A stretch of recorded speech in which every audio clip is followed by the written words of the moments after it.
je te remercie, Laure, d'avoir accepté de venir nous présenter cette conférence en vidéo, en visio. C'est un petit peu difficile, mais je te remercie beaucoup de le faire.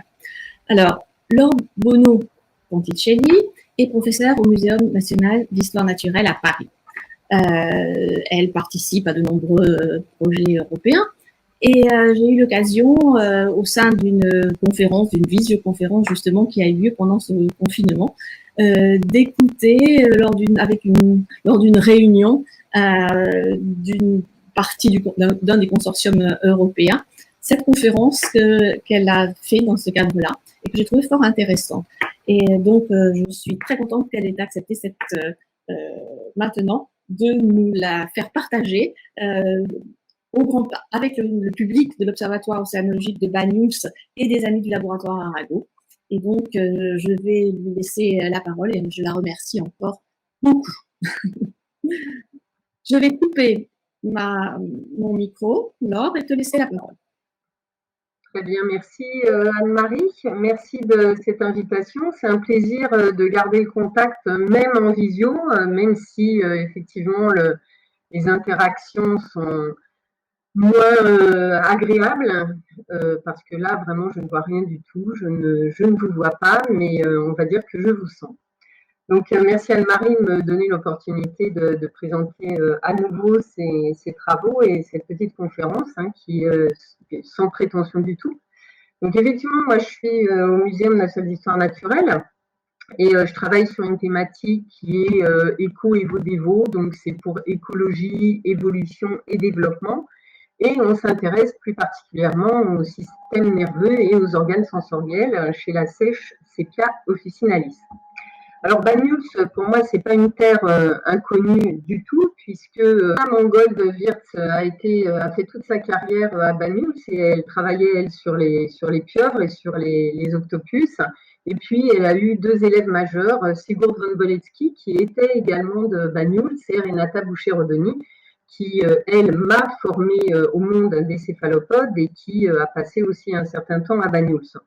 Donc, c'est très agréable pour moi de vous faire partager aujourd'hui cette conférence sur la lumière et la sèche.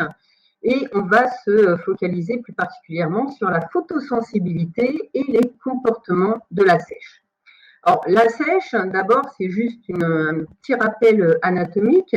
Elle a en fait deux parties principales, une partie antérieure qui est la tête, une partie postérieure qu'on appelle le manteau qui contient tout le reste du corps avec des nageoires.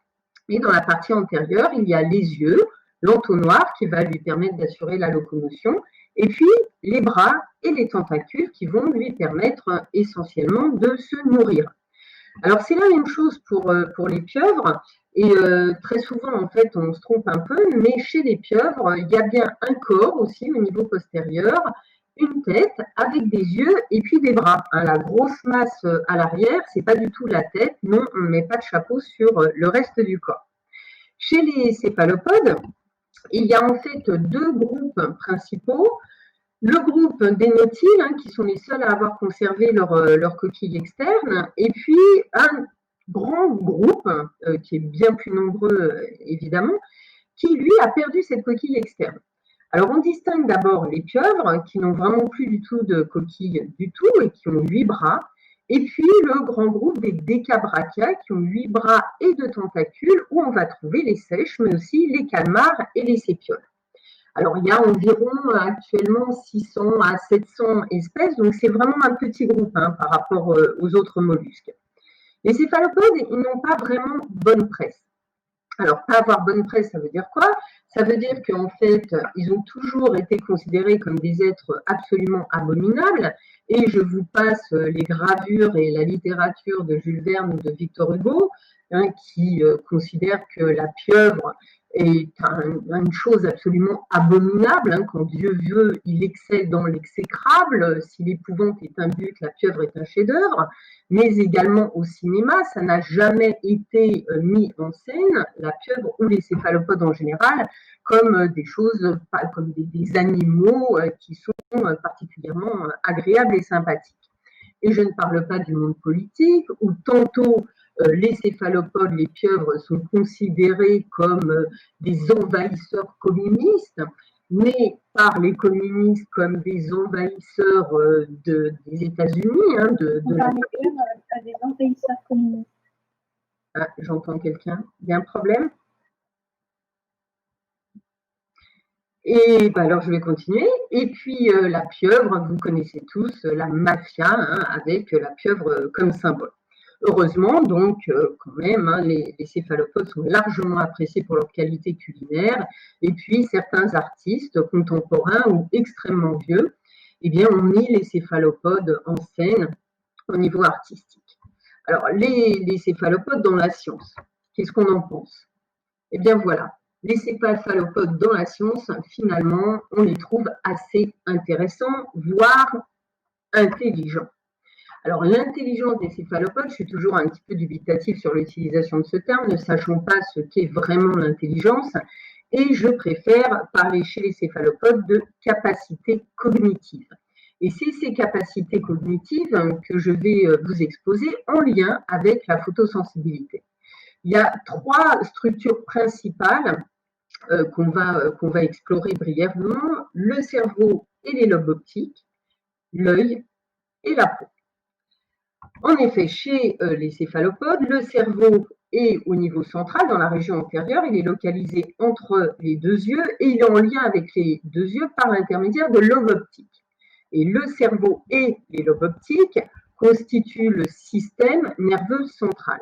Tandis qu'au niveau périphérique, que ce soit au niveau antérieur avec les cordons brachiales ou au niveau postérieur avec les ganglions stellaires, les fibres géantes, les fibres des chromatophores qui passent par les ganglions stellaires, mais également toutes les fibres nerveuses qui vont aller innerver l'œil, eh bien on parle de système nerveux périphérique.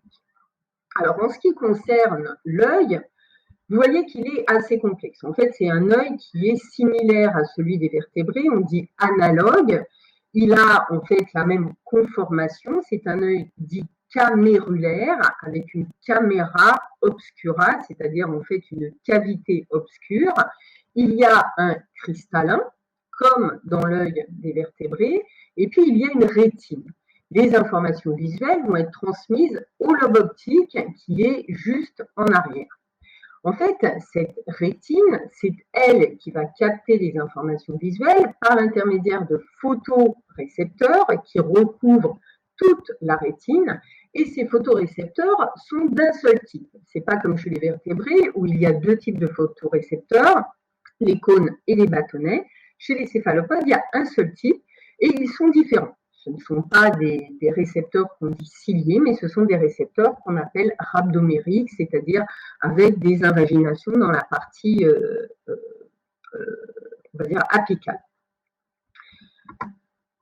Le système nerveux central, c'est donc lui qui va recueillir, par l'intermédiaire des lobes optiques, les informations visuelles. En fait, le cerveau, il est extrêmement complexe. C'est pareil, il est un peu similaire à celui des vertébrés. Il y a une centralisation qui est extrêmement poussée, c'est vraiment une cérébralisation, on parle de vrai cerveau, il est même enfermé dans une capsule cartilagineuse, un petit peu comme la boîte crânienne des vertébrés, et puis on a pu définir dans ce cerveau, donc si vous regardez en haut à droite, donc vous voyez qu'il est organisé autour de l'œsophage, avec une partie supérieure et une partie inférieure, et on a pu définir par des études de physiologie dans les années 70-80, on a pu définir que ce cerveau était compartimenté en lobes fonctionnels. Et en fait, c'est ce qui caractérise le cerveau des céphalopodes, il est hiérarchisé fonctionnellement. Il y a entre 20 et 30 lobes, et chaque lobe, en fait, va être responsable, entre guillemets, de l'intégration d'une fonction. Sur la partie sous-œsophagène, c'est-à-dire la partie en dessous, il y a des fonctions essentiellement motrices, donc des centres moteurs, et puis dans la partie supra-œsophagène, c'est-à-dire au-dessus de l'œsophage, là, il y a un petit peu de fonctions motrices, mais il y a aussi énormément de fonctions sensorielles. Et ces fonctions sensorielles vont permettre évidemment l'intégration des informations sensorielles et ensuite il va y avoir transmission aux lobes qui sont responsables des fonctions motrices pour qu'il y ait une réponse adaptée. Et c'est grâce à ce cerveau et ces lobes optiques, puisque les lobes optiques, c'est quand même 90% du système nerveux central, hein, là je les ai représentés pas du tout à l'échelle, ils sont beaucoup plus gros que ça, qui vont être responsables de ce qu'on appelle les comportements et les capacités cognitives de ces animaux qui ne se restreignent pas à faire une phase de Rubik's Cube, ça on n'a jamais pu vraiment le déterminer et le voir en vrai, ou à faire des pronostics de football au moment de la Coupe du Monde, mais ils sont capables aussi de faire des actions du type appuyer sur un appareil photo pour prendre une photo, mais surtout, ils sont capables d'apprentissage, et en particulier ici sur cette image, vous voyez un poulpe à qui on a appris, entre guillemets, à ouvrir un bocal. Alors, comment apprend-on à un poulpe à ouvrir un bocal? On le met en situation d'avoir ce bocal, il voit qu'il y a un crabe à l'intérieur, il a envie d'avoir ce crabe, et finalement, il apprend très très vite à ouvrir le bocal. Au fur et à mesure qu'il fait l'exercice, le temps d'apprentissage va diminuer, hein, et à la fin, il saura parfaitement le faire dans le moins de temps possible. Donc les animaux sont capables d'apprentissage par l'expérience, mais ils sont aussi capables d'apprentissage par l'observation.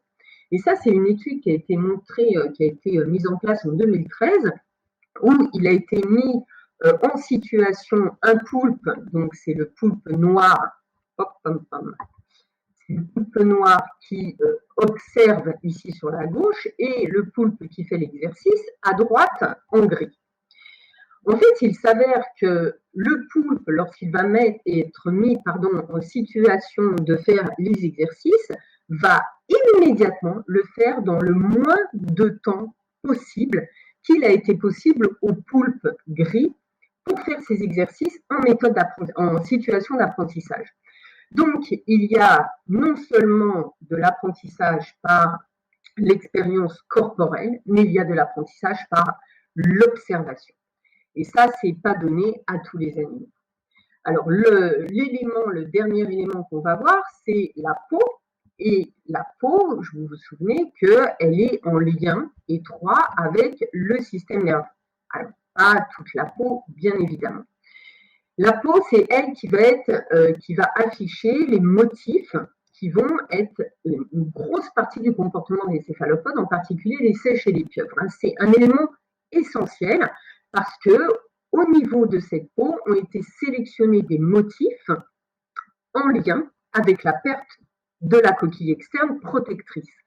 Donc, au cours de l'évolution, c'est cette peau avec ces motifs qui a été sélectionnée, en particulier pour échapper aux prédateurs, comme on va le voir. Qu'est-ce qu'il y a dans cette peau? Alors, dans cette peau, il y a en fait plusieurs éléments.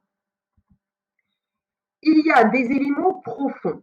Donc, il y a deux types d'éléments qui sont responsables des couleurs qu'on appelle des couleurs physiques, c'est-à-dire qu'il n'y a pas de pigments, mais ce sont des éléments à la micro-échelle ou à la nano-échelle qui vont permettre de donner des couleurs. Alors, ce sont les leucophores qui sont les plus profonds au niveau de l'épiderme et qui vont être responsables de la couleur blanche par des microsphères qui sont à la surface de la cellule, ou alors au-dessus les iridophores qui, par des structures d'empilement en plaquettes qui, elles, sont dans la cellule, vont réfléchir, absorber la lumière, ce qui va donner, par ces phénomènes de réflexion et d'absorption, une iridescence qui va donner des couleurs qui peuvent aller du jaune au vert, essentiellement bleu-vert, mais également en passant par le rose pâle. Les autres éléments qui vont nous intéresser plus en lien avec le système nerveux, ce sont les chromatophores. Les chromatophores sont situés le plus superficiellement sur la peau et ce sont eux qui vont être responsables de couleurs qu'on dit pigmentaires puisqu'ils ont des pigments. En fait, ce ne sont pas des simples cellules, ces chromatophores, ce sont des véritables organes neuromusculaires avec un sacule qui est rempli de pigments qui peuvent avoir diverses couleurs, qui va aller du jaune à l'orange, au rouge très sombre, en passant par un rouge un petit peu plus brillant, voire au noir. Et ce sacule est reliée à des fibres musculaires qui sont disposées de manière radiaire au niveau de ce sacule, et chacune de ces fibres musculaires est reliée à un axone, donc à une fibre nerveuse. Lorsque ces fibres nerveuses donnent un influx nerveux, en fait, la fibre musculaire, j'ai dit fibre nerveuse, lorsque l'axone va donner un influx nerveux, la fibre musculaire va se contracter. Et en fait, en se contractant, elle va étirer le sacule au milieu, ce qui va augmenter la plage de couleur. C'est ce que vous voyez ici en haut, en bas à gauche, avec ici un chromatophore où les fibres musculaires se sont contractées, donc ça a étiré le sacule, et puis en jaune, un chromatophore qui est simplement relâché en position de repos et dont on voit que la plage de couleur, elle est toute petite. Alors, le nombre de chromatophores et la taille des chromatophores varient en fonction des espèces. Chez la sèche, le diamètre des chromatophores ne va pas dépasser 300 microns, alors que chez le calmar, il peut aller jusqu'à 1 mm de diamètre, et le nombre de chromatophores va être bien plus important. Chez la sèche, il va atteindre jusqu'à plus d'une centaine par millimètre carré, tandis que chez le calmar, évidemment, le nombre va être beaucoup plus limité. Alors, je vous ai dit que les chromatophores étaient en lien avec le système nerveux, puisqu'on a vu qu'il y avait il y avait des axones qui étaient reliés aux fibres musculaires et qui sont en lien direct avec le cerveau. Donc, en lien direct avec le cerveau, en lien vraiment direct, c'est-à-dire qu'il n'y a pas de relais par le ganglion stellaire, chaque information qui va être donnée par le cerveau va arriver à la vitesse de l'influx nerveux jusqu'aux chromatophores qui sont reliés aussi les uns aux autres, ce qui fait que le changement d'un motif coloré de la peau va se faire en 1 millième de seconde. Donc, par rapport à ce qui est observé chez les caméléons, ou au plus rapide, on va dire que ça se fait en 2 à 3 minutes, mais parce que ça passe par la circulation sanguine et par l'intermédiaire de molécules qui sont conduites par la circulation sanguine, ce n'est pas directement par l'influx nerveux, eh bien, la pieuvre, non, n'est pas un caméléon des mers, c'est le caméléon qui est une pieuvre terrestre. Alors, nous, on s'intéresse plus particulièrement au développement. Et le développement, c'est une phase cruciale du cycle biologique, puisque c'est à ce moment-là que tout va se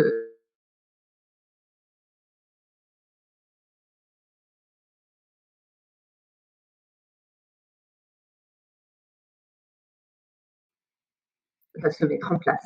Chez la sèche, le cycle biologique meurt. C'est-à-dire qu'il n'y a pas plusieurs saisons de reproduction, il y a une seule saison de reproduction et les bêtes meurent en 2 ans à 3 ans, sitôt qu'elles se sont reproduites. Et c'est le cas des mâles et des femelles. Il n'y a pas que les femelles qui meurent. En ce qui concerne notre espèce, donc notre espèce d'intérêt, c'est que Officinalis, l'espèce la sèche européenne, elle pond dans la zone de balancement des marées. Et elle pond des œufs noirs. Ces œufs sont noirs parce qu'ils sont imprégnés de mélanine. Et dans la zone de balancement des marées, en tout cas sur la côte en Manche particulièrement, lorsque les marées sont très intenses, enfin très grandes, eh bien, il va se passer la chose suivante, c'est-à-dire que les œufs vont être en contact avec des facteurs environnementaux qui sont extrêmes. C'est-à-dire que la température va être très élevée, mais également la lumière. Et la salinité va augmenter considérablement du fait de la déshydratation. Donc, en fait, c'est des conditions extrêmes auxquelles l'embryon va devoir résister. Alors, il résiste parce qu'il y a justement cette capsule noire qui va éventuellement protéger des UV, protéger de la lumière, qui va limiter les pertes hydriques, qui va permettre aussi de protéger éventuellement contre une salinité trop importante. Et dans cet œuf, eh bien, l'embryon se développe. Et vous voyez qu'il se développe parce qu'il est protégé par cette capsule qui est assez épaisse. Le développement est direct. Il n'y a pas de stade larvaire. C'est-à-dire qu'à l'éclosion, après le développement qui va durer 2 à 3 mois, évidemment en fonction de la température de la mer, eh bien, à l'éclosion, la petite bête est strictement identique à l'adulte, elle va rester un petit peu près des côtes, et puis après, elle va effectuer une migration pendant laquelle elle va croître, elle va prendre du poids, et puis après, elle va évidemment atteindre la maturité sexuelle. Donc, qu'est-ce qui se passe pendant cette période de développement? Eh bien, la bête va se développer grâce à un vitellus Et on va passer de cette multiplication de cellules au-dessus du vitellus jusqu'à la formation progressive d'une petite bête qui, au stade 23 sur 30 stades, hein, le développement dure à peu près 30 stades, enfin pas à peu près, on définit le développement comme durant 30 stades, et bien au stade 23, vous voyez que déjà la petite bête ressemble à un adulte. Et qu'est-ce qui s'est passé pendant les premiers stades? Eh bien, il y a eu la mise en place des yeux, la mise en place du manteau, et puis la mise en place des bras. Et le système nerveux, au départ, qui correspond à des ganglions qui sont éparses, va se concentrer dans la région antérieure pour, au final, former le cerveau. Et donc, en parallèle de la formation de ce cerveau, on a les lobes optiques qui se mettent en place, donc cette grosse masse jaune, hein, c'est pas à l'échelle bien entendu, et puis les yeux.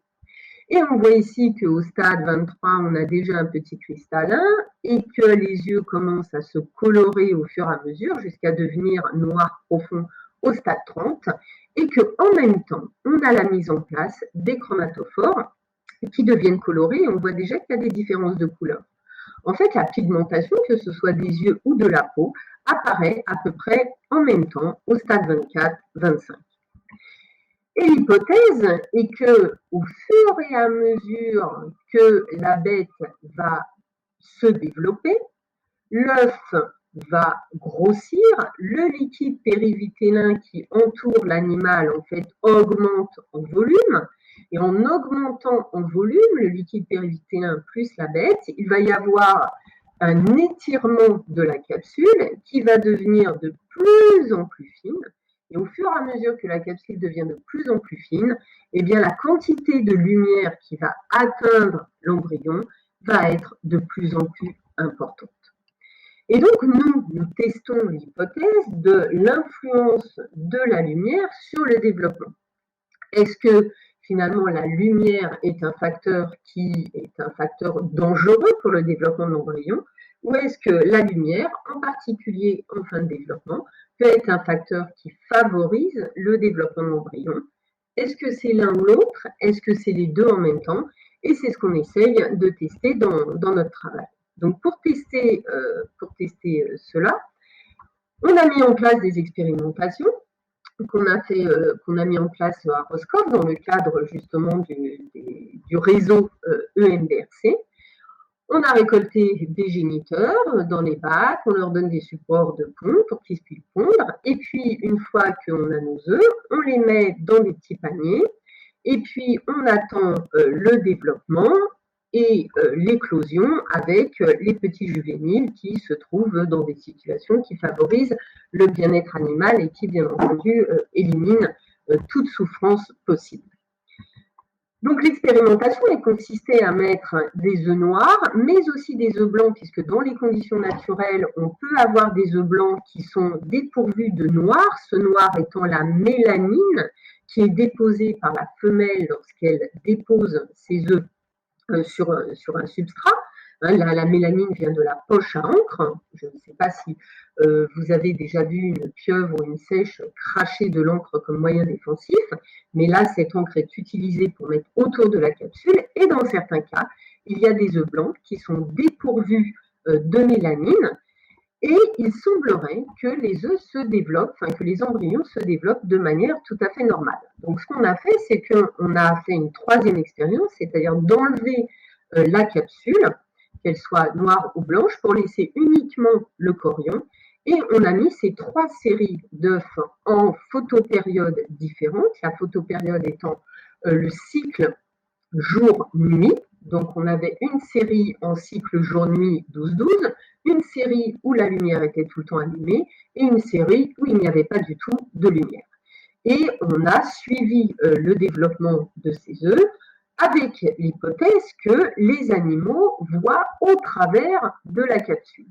Effectivement, des vieilles expériences des années 80, 75-80, avaient déjà montré que l'animal, sur une autre espèce, mais finalement c'est pareil, que l'animal était capable de percevoir des stimuli lumineux, donc on voyait qu'il était capable de les percevoir en regardant les contractions des muscles du manteau, la manière dont l'animal bougeait. Donc, ils étaient capables de percevoir des stimuli lumineux à partir du stade 24. Donc, le stade 24, on a encore ces capsules noires et l'animal réussissait à réagir à la lumière.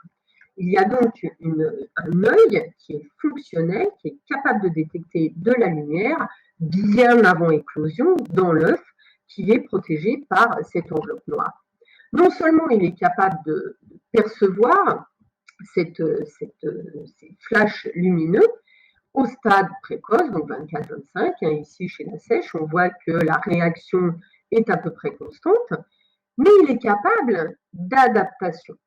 Donc, il est capable de comprendre, on parlait de capacité d'apprentissage de la bête, eh bien, l'œuf, enfin l'embryon dans l'œuf est capable de s'habituer aux stimuli lumineux, puisqu'on voit ici qu'au stade 30, eh bien, le type de réaction finalement diminue. C'est un peu la même chose que quand l'animal était capable de diminuer le temps d'apprentissage pour faire un exercice, ben là, au bout d'un moment, la bête s'habitue.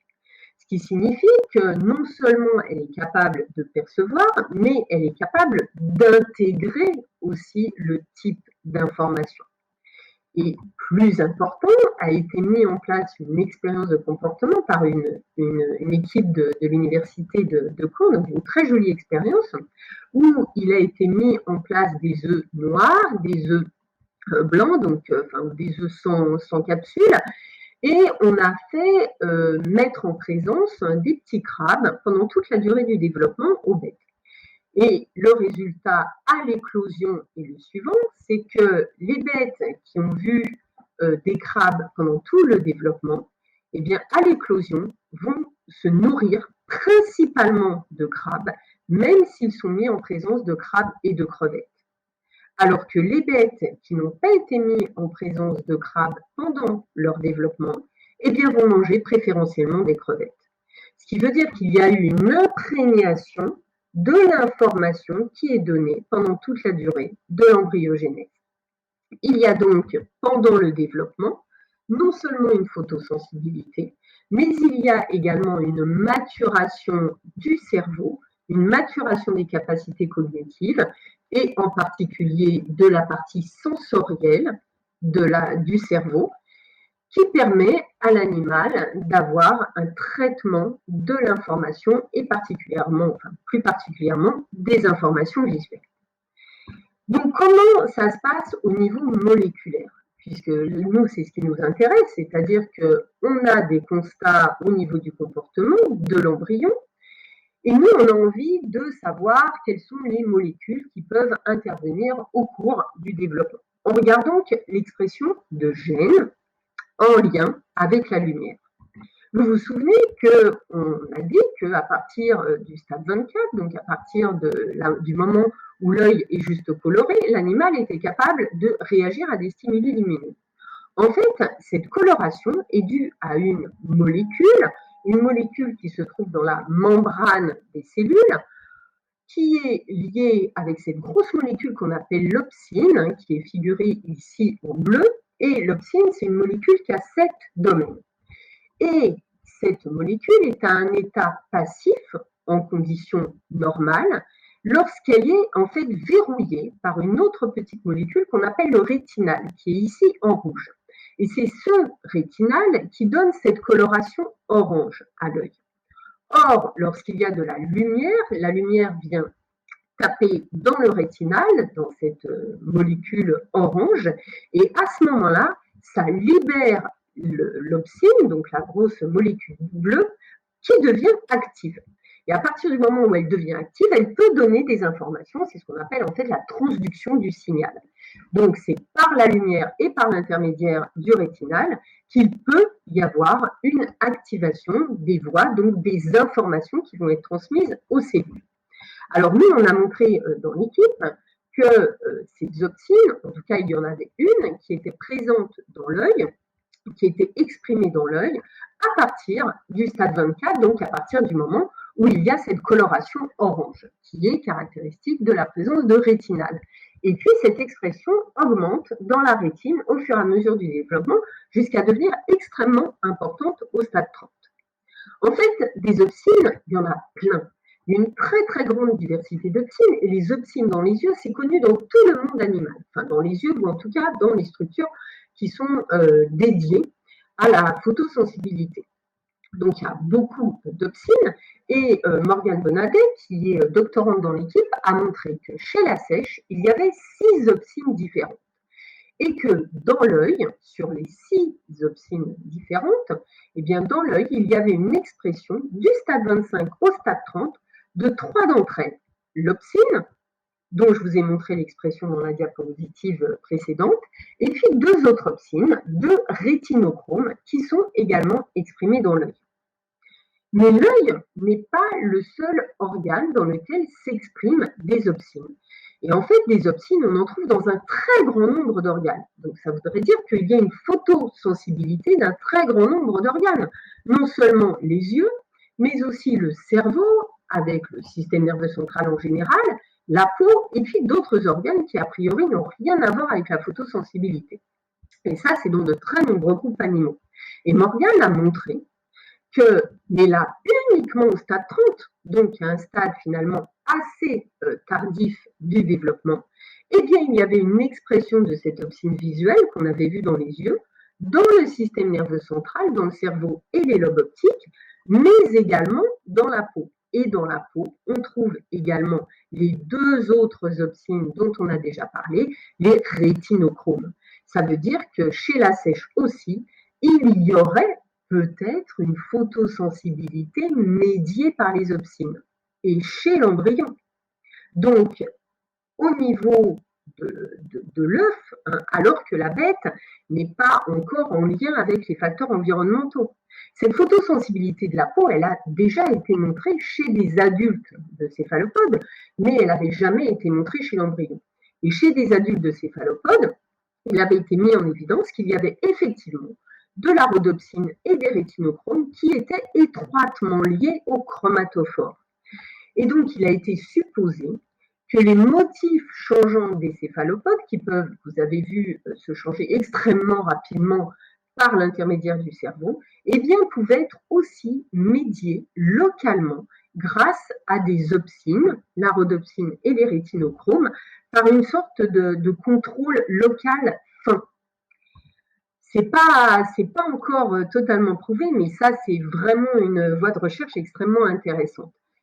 Et les patterns, les motifs de la peau sont évidemment une des composantes principales du comportement. C'est ce que je vais vous montrer maintenant. Et c'est d'autant plus intéressant que les céphalopodes ne voient pas les couleurs. Donc, comment réussissent-ils à mettre des couleurs sur leur peau, sachant que leurs yeux sont incapables d'interpréter les couleurs, hein. Je vous ai dit, il n'y a pas de cône, il n'y a pas de bâtonnet, il y a une longueur d'onde extrêmement étroite qu'ils sont capables de voir, et pourtant ils mettent des couleurs. Alors, ils n'ont pas de rétrocontrôle, hein, c'est-à-dire que ce n'est pas par leurs yeux qu'ils sont capables d'ajuster un petit peu les couleurs qu'ils mettent sur leur manteau, mais comme le montre cette expérience ici, en fait, ils sont extrêmement performants sur la perception de l'intensité et des contrastes. Donc, intensité et contraste, vous voyez ici que la bête, elle est incapable de mettre un pattern carré, des motifs carrés sur sa peau lorsque le fond est bleu et blanc, c'est-à-dire avec un contraste extrêmement faible, alors qu'elle est capable de le faire lorsqu'il y a du bleu et du noir. C'est donc le contraste, l'intensité qui vont être des éléments essentiels qui vont lui permettre de changer ces motifs colorés, mais également la lumière polarisée. En fait, la lumière polarisée, c'est quelque chose que nous, on n'est pas capable de distinguer, mais vous avez peut-être entendu parler du fait que les abeilles sont capables de détecter de la lumière polarisée. La lumière polarisée, c'est une lumière, alors je ne suis pas très physicienne, donc je ne vais pas pouvoir vous en donner les détails, mais en tout cas, c'est des changements de plan de la lumière, et les sèches sont capables de les distinguer. Elles sont capables de les distinguer parce qu'elles sont aussi capables apparemment d'émettre de la lumière polarisée, en particulier par les iridophores. Vous vous souvenez, les iridophores, c'est ce qui donne l'iridescence, hein, les cellules qui sont responsables des couleurs physiques et qui sont juste en dessous des chromatophores. Et donc les iridophores seraient capables de produire de la lumière polarisée, et donc il y a une sorte de coévolution entre la production de lumière polarisée par les bras et puis la capacité à visionner, à observer de la lumière polarisée. À quoi servent ces motifs de la peau? Eh bien, ça sert à deux choses essentielles, hein, le camouflage pour échapper aux prédateurs, mais également éventuellement pour pouvoir capturer des proies, et puis la communication, donc un signal qui est intraspécifique, essentiellement d'ordre sexuel, mais pas seulement. Alors en termes de comportement, vous voyez que les animaux, que ce soit les seiches ou les pieuvres, sont capables de disparaître complètement dans leur environnement. Et je vais essayer de vous montrer un petit film. Hop, je ne sais pas si... Ouais, il est parti. Donc c'est un film de Roger Hanlon. Là, je vous mets juste un extrait. Roger Hanlon est spécialiste du comportement des céphalopodes et des couleurs. Il fait des films absolument magnifiques.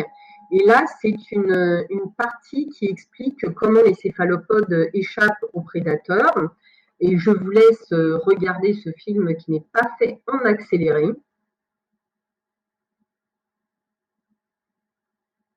Et vous voyez ce changement radical, l'éjection d'encre, évidemment parce que la pieuvre a été extrêmement effrayée, et elle va passer à un nouveau camouflage, à un nouveau motif, un nouveau pattern sur sa peau. L'effet réverse, donc là qui est ralenti, qui vous montre que non seulement il y a des changements de couleur, mais également des changements de texture de la peau, puisque le fait que la texture apparaisse comme celle d'une algue et que l'animal disparaisse entièrement est dû au fait qu'il y a des petites fibres élastiques qui sont au niveau de la peau et qui vont donner cette impression un petit peu crémée. Donc là, pour résumer, vous avez vu qu'en 2 secondes, moins de 2 secondes, on passe à une morphologie de pieuvre et à une texture qui est complètement plane et lisse. Et en termes de communication, donc c'est la communication essentiellement sexuelle. Vous voyez ici chez la seiche, donc le mâle qui a un aspect zébré, tandis que la femelle a un aspect un petit peu plus terne. Ce pattern zébré servant à indiquer aux mâles concurrents qu'ils sont les plus gros quand ils sont plus gros, et aux femelles à dire qu'ils sont prêts à s'apparier.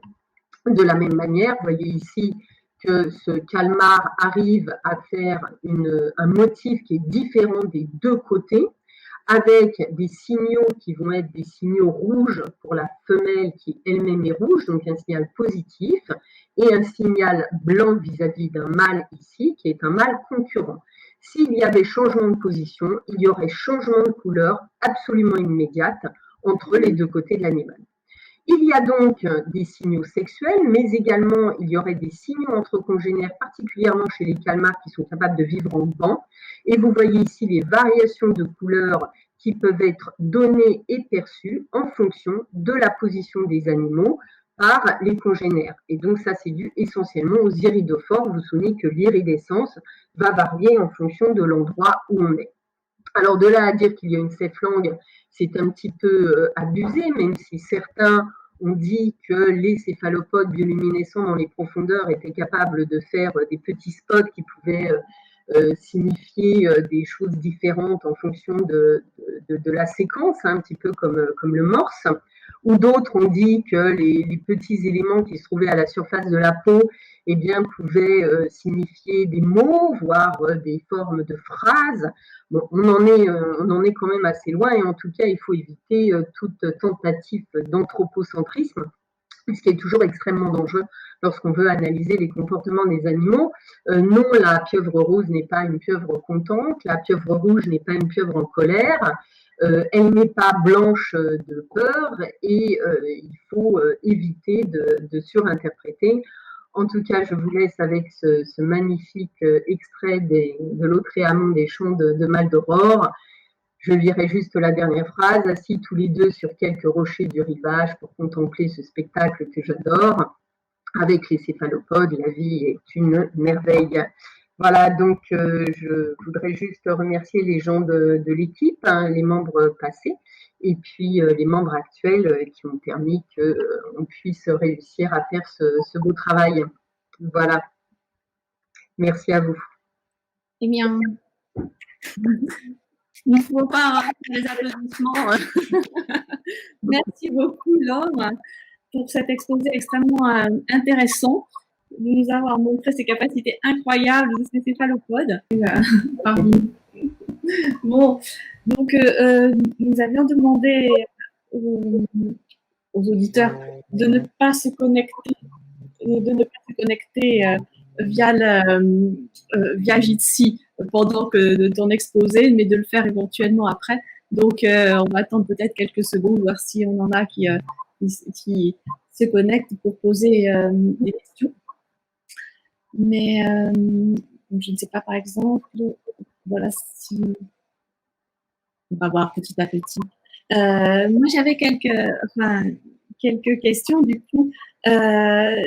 D'une part, bon, surtout un petit peu du coq à l'âne, ils sont sensibles, c'est pas de voix, ils sont sensibles à la lumière. Et le bruit?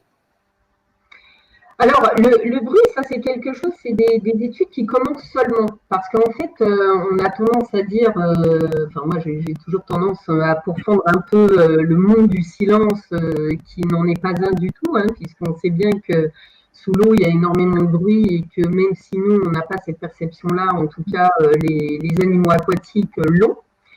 Et chez les céphalopodes, il n'y avait pas eu beaucoup d'études jusqu'à très récemment, je crois il y a 4-5 ans, où il a été montré qu'en fait les activités humaines, en particulier tout ce qui est ports, travaux dans les ports, etc., étaient extrêmement préjudiciables à la fois au comportement des organismes adultes, mais il semblerait aussi au niveau des juvéniles.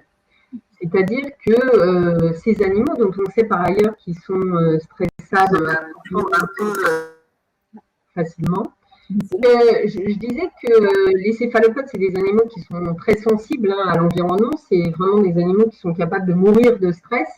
Donc, on savait déjà qu'il y avait des niveaux de sensibilité qui étaient des niveaux bas ou hauts, je ne sais pas dans quel sens on peut dire, mais le bruit, ça a vraiment été montré que ça avait un impact sur le comportement, parce que ils ont des statolites, donc des organes de l'équilibration, et en fait, on s'est aperçu que le bruit perturbait, quand c'était un bruit assez élevé, pouvait perturber même le développement de ces statolites.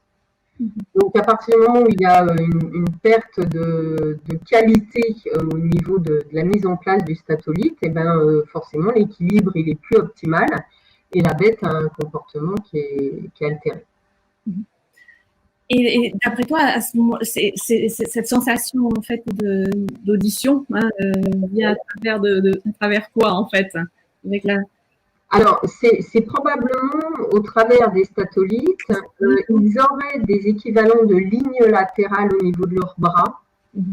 Mais voilà, il n'y a pas de conduit auditif. Voilà, c'est encore sujet à étude pour de nombreuses années, ça, parce qu'on n'a pas encore identifié clairement la structure qui était responsable de l'audition. C'est des ondes en général, donc les ondes, la manière dont elles sont perçues, c'est un peu compliqué. Et ces sèches en fait qui font de la bioluminescence. Le système de bioluminescence demande aussi un système de transmission à travers le système nerveux central, etc. Comme dans le cas de comme dans le cas de l'adaptation au contraste En fait, la bioluminescence, elle est due à des structures qu'on appelle des photophores. Et donc, alors les photophores, c'est pareil que les chromatophores. Hein. C'est-à-dire qu'il y a des photophores qui sont extrêmement complexes et qui ont un petit cristallin, alors pour les plus gros d'entre eux, hein, les plus gros et les plus complexes, ont un cristallin, ils ont du tissu photogène. Et puis, ils peuvent avoir aussi des bactéries symbiotiques qui vont produire de la lumière qui va être réfléchie par ces espèces de petites plaquettes qui vont servir de réfléchisseurs, qui vont être transmises par les cristallins. Et donc, il y a de la lumière qui va être émise. Donc voilà, après, cette émission de lumière, elle sert essentiellement aux espèces qui sont dans les abysses, puisqu'il n'y a pas de lumière. Ça sert à chercher des proies et il est supposé que ça pourrait aussi servir à faire de la communication entre individus parce qu'il y a un moment, il faut bien qu'ils essayent de se retrouver quand même pour se reproduire, même dans le noir le plus profond.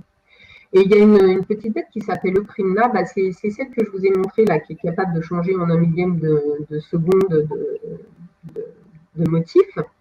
Eh bien, elle a un organe ventral qui, lui, est bourré de bactéries symbiotiques, où il y a aussi des iridophores, le même système de plaquettes et de réfléchisseurs. Et en fait, ces bactéries symbiotiques, elles ont été extrêmement étudiées par une équipe à Hawaï, parce qu'il y a des vibrios. Alors, les vibrios, vous savez que c'est des bactéries qui peuvent être d'ailleurs extrêmement toxiques, hein, mais pas toutes, heureusement. Et ces vibrios viennent coloniser l'organe lumineux, l'organe lumineux, au cours du développement. Et donc, il y a une coévolution entre la colonisation par ces bactéries, qui trouvent évidemment un avantage à être dans cet organe lumineux, et la petite bête, puisque l'émission de lumière à partir de son ventre va permettre de faire un effet de contre-jour pour les prédateurs qui sont en dessous. Donc les prédateurs, en fait, en regardant au-dessus, s'ils voient une petite sépiole, un petit primna, en fait, ils ne voient rien du tout parce qu'il y a l'émission de lumière qui leur fait croire que c'est juste la lumière et le ciel et qu'il n'y a pas de bête au-dessus. Oui, d'accord. Et au niveau de la reconnaissance du contraste, en fait, comment ça... Alors, en fait, sur le contraste et l'intensité, ça, c'est quelque chose qui a été mis en évidence uniquement par des expériences qui ont été conduites essentiellement d'ailleurs par Roger Heinlein, celui qui a fait le film là. Et là, je vous ai montré une seule expérience qui est illustrative, mais il y a eu un très très grand nombre d'expériences avec des motifs de fond différentiels. Et quant à la manière dont la bête est capable de le faire, soit c'est parce qu'en fait les photorécepteurs rhabdomériques ont pour l'instant des fonctionnalités qu'on n'est pas capable vraiment d'évaluer. En tout cas, ce qu'on sait, c'est qu'il y a une modification de la forme de l'iris et de la cornée. Vous avez vu que la sèche a une espèce de vague comme ça, l'octopus c'est très très étroit. Et bien en fait, en modifiant l'écartement, elle arrive en fait à augmenter non seulement ses capacités d'intensité, de perception de l'intensité et du contraste, mais aussi à augmenter légèrement la gamme des longueurs d'onde autour toujours de la même chose, de 490-500 nanomètres, mais les longueurs d'onde qu'elle est capable de percevoir. C'est un peu comme nous, quand à partir d'un certain âge, on plisse les yeux pour augmenter notre capacité à lire, augmenter je ne sais pas comment on peut dire, mais la facilité de lecture. Eh bien, la sèche, elle fait un petit peu pareil. Enfin, elle plisse un peu, ou alors elle augmente beaucoup. Bon, eh bien, écoute, je ne reçois pas parce que les auditeurs pouvaient poser des questions par chat. Je n'ai pas reçu de questions par chat pour l'instant, donc bon, ils n'ont peut-être pas. Pas de questions par chat. Hein. Bon, eh bien, écoute, je vais te remercier pour cette intervention.